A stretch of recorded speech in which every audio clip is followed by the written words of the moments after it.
Hello and welcome back to Ollie Talks Airsoft. Today we are talking about the Tokyo Marui M&P9L. So this is featured in a few of my videos. It actually featured in my talking about gas in a non-scientific way and how much it changes your FPS. And we did find out in that video that this gun, as a stock Tokyo Marui pistol, does shoot a little bit harder and a little bit hotter than all the others. So if you were looking for a Tokyo Marui pistol that was just had a little bit more power without having to extend the inner barrel or anything like that, then this one may very well be the answer for you, because it actually comes with a slightly extended and blacked out inner barrel, which is, as far as I know, the only Tokyo Marui pistol that has that particular feature. But what we're going to do in this video is we're going to go through all of the features of the gun. A few things that I like, a few things that I really don't like. We're going to be checking like the trigger pull on it, because it's obviously got an over travel stop, and you know, it's a performance center, so you would expect the performance on this to be very good. And yeah, I'm not gonna lie, it's pretty good. I didn't actually buy this pistol new. I bought it second hand, and I bought it with like 3 mags for about £90, I think. Didn't have a box, only had the large back strap, didn't have the other two. Unfortunately, I don't have that big a hand, so I'm not hugely keen on the grip, so I am kind of on the lookout for a medium back strap if I can find one, but you know, it's no urgency. As far as this pistol actually goes though, it is very, very similar to all of the other Tokyo Marui pistols that you will find, whereby it is entirely made of plastic, but that's not really a downside. It does mean that it will work all year round in sort of UK, Canadian climates, that kind of thing. So these are really, really efficient. You may have seen in my Vorsk V12 video, you can put black gas and things like that in one of these, but just be careful. It's obviously for when the temperature drops. I probably wouldn't be putting black gas in one of these in the summer. And actually, often if you do, you'll just get light striking anyway, which kind of saves the pistol, which is not a bad thing. Okay, so obviously you have a detachable magazine. This holds 25 BBs. Obviously you can hold one in the chamber as well. One of the things that I really noticed when I first got this is just how light the slide is. It is like, it's pretty unbelievable. And actually, it kind of feels, and this is the, you know, I don't often say this about TM stuff, but it actually feels kind of flimsy. Now there is like a little bit of flex in this, and despite the fact that you can see that there is actually some metal frame that they've screwed with tiny little screws here onto the inside, that's good, because obviously it means that when the slide lock engages, it's not actually biting on the slide. So with the older Tokyo Marui models, you would get that. You don't really get it with this one, because it all catches internally. So that's a great feature, but this is really, really light. So, and this is kind of what leads into the performance center part of this particular gun. So I'm just going to put this on the scales, and this is kind of all the moving parts, and that's 3.6 ounces. What is that in grams? So that's 104 grams. So it's very, very light. I think the RMR is only like another 20 or 30 grams or so. I've not actually bothered putting one on here. The raised iron sights are designed to obviously co-witness with the RMR if you take the plate here off. As far as I know, it only fits the Tokyo Marui, but people have told me that, for example, like the FNX, which will have the same mounting platform, can actually fit an SRO sight with a mounting plate on it. So it may very well be possible to do this. I've not tried it. I don't have an SRO yet, maybe in my future. But actually the 3-dot raised sights on this are actually very, very good. They're easy to acquire, they're very sharp, very clear, crisp. You'll also notice the porting on the slide. You can kind of see me through that. Well, that's really nice because it shows off the silver ported barrel with 9mm on the top of it. Pretty nice, obviously still made of plastic, and in here you do obviously have the adjustment for your hop up. Now the hop up on these is it's pretty standard Tokyo Marui affair, which is very good, but this is actually your inner barrel here. You'll also notice there is a piece of copper going around the top here. Now that's all to do with this little cutout on the back of the barrel, and it's basically supposed to make it look like there's actually a live round in there. So when it's like that, you can see like a tiny little bit of copper through the hole. Kind of a cool feature. A lot of people miss it. I like it. So onto the guide rod spring. It's really good because it actually has this little engaging point here, which will just go into that hole there. So any pistol that's got this feature, I kind of like it. So it does mean that when you put it all back together, you know that it's all back together and it's all seated correctly, and it's actually, unlike a Glock or something, it's not going to move. So we'll put it all back together. So one thing that I don't particularly like about this gun is actually the ease in which the disassembly lever, it shouldn't really do that. I don't know if this is across all of them, but you know, because obviously I've got this second hand, but there is actually a knot, so you're supposed to pull it back to this notch here, then spin it round, take it off. That is how you should do it. But with this one, I have had it before with the way that I grip the gun. My thumb tends to be sat here. I have accidentally pushed forward in game, and yeah, obviously you can tell what happened there. So let's have a look at the externals here. So we do have some really nice Smith & Wesson Performance Center markings.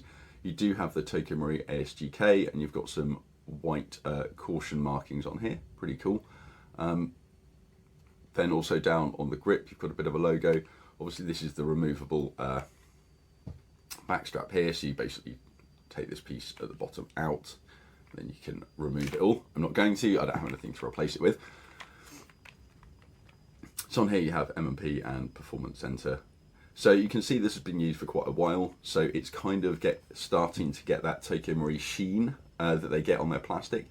So you don't really get this out of the box. It'll look a lot more matte, but after you've used it for a bit, it does kind of develop this sheen.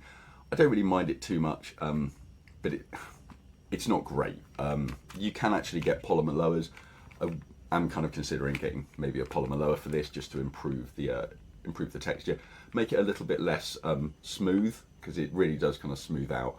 Whereas if you've got a nice polymer, it tends not to. I'm a big fan of the guard lowers, I must say. So a couple other cool features of this are it has ambidextrous safety. So also when the safety is engaged, if the hammer is dropped and you engage the safety, you can't actually rack the slide. It's kind of cool. So you'd have to then obviously take the safety off.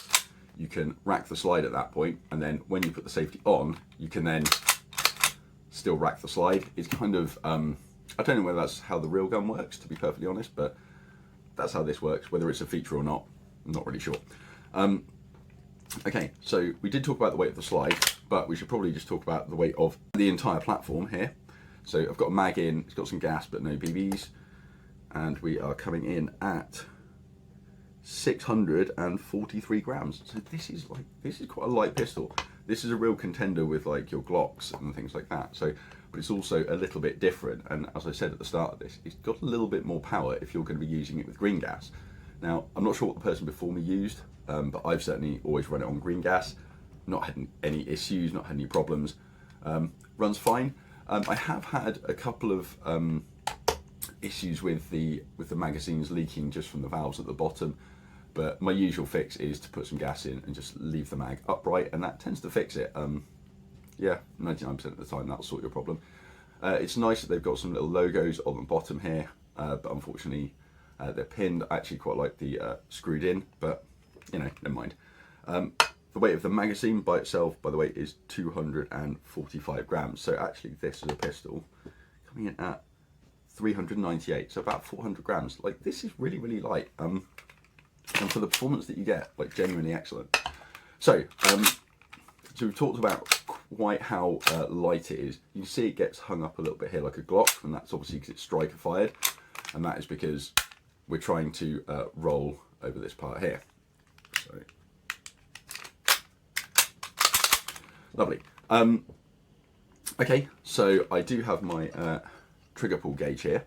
So what I'm going to do is put this on a flat surface, and let's figure out what the stock trigger pull is on a Tokyo Marui M&P9L. Okay. That is 2.9.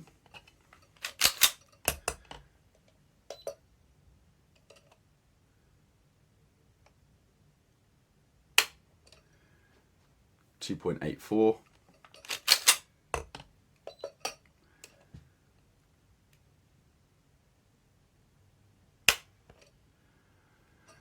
2.79. So right around a 2.8, 2.9 pound trigger. A lot of people don't like the way that the trigger works on this. As you can see, there's a split just here down the middle, and it's kind of, that's the safety feature. So if you just pull on the top part here, actually you can hear it, it's not actually working properly. The actual trigger itself, you've got, it's pretty smooth. In fact, it's completely smooth up until the wall. Pressure, pressure, pressure. A little bit mushy, but as you can see, we have the over travel stopper. As for the reset, not too bad, but yeah, coming in at like 2.8, 2.9 pounds. It's pretty nice. You can shoot this pretty quickly. So the barrel is clear. I have checked it obviously, but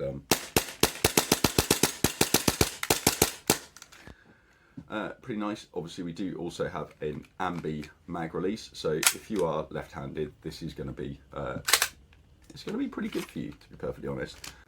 As far as performance-wise, it's going to be pretty typical for TM. Tiny bit higher FPS if that's something that you really care about, but ultimately it's a CQB weapon, and it does that perfectly, pretty much like every other Tokyo Marui pistol. So if you do like the look of this, yeah, I'd say don't hesitate. It's a really cool pistol, and with a few extra little features that other people may not know about, and the extra back strap so you can make sure that it fits your hand perfectly. Yeah, it's really good. The only thing that you may have to take a little bit of care with is finding something where you can accommodate the slightly higher sights. But for most people that are going to be getting something like this, you're probably thinking about maybe getting an RMR, so you'd have to consider that in your holster selection anyway. You do have obviously the pick rail attachment, so you could attach flashlights, lasers. I do have an omnivore holster with an X300, so yeah, I've tried it, it does fit. But actually, yeah, I'm kind of impressed with this. I have waited a while before I did a review on it, because ultimately it doesn't come out that much. It's I've lent this to a lot of friends to use and never had any issues. It's really, really good. I've taken it out to a few games. The only things that I've noticed is, yeah, it's slightly higher FPS. It's also got the big bore cylinder in the back here. So yeah, like all the new Tokyo Marui pistols, the actual hand feel of this is great. As long as you don't accidentally slip your thumb over this. That's the only issue that I've had with this, but no, I think it's really cool. There isn't also a huge amount of aftermarket support for it. You can get things, but ultimately you can buy new nozzles and you can get slides if you look for them, but it's not particularly common. And that's one of the things that's nice about these pistols. Like, they aren't really that common, so it is kind of nice to see someone rocking one of these out in the field and having fun with it. Yeah, cool. That's about it. If you're looking at one of these, yeah, they're pretty cool. You won't regret getting one. So cool. Until the next time, guys, take care. Thanks for joining me, and yeah, I'll see you on the next one.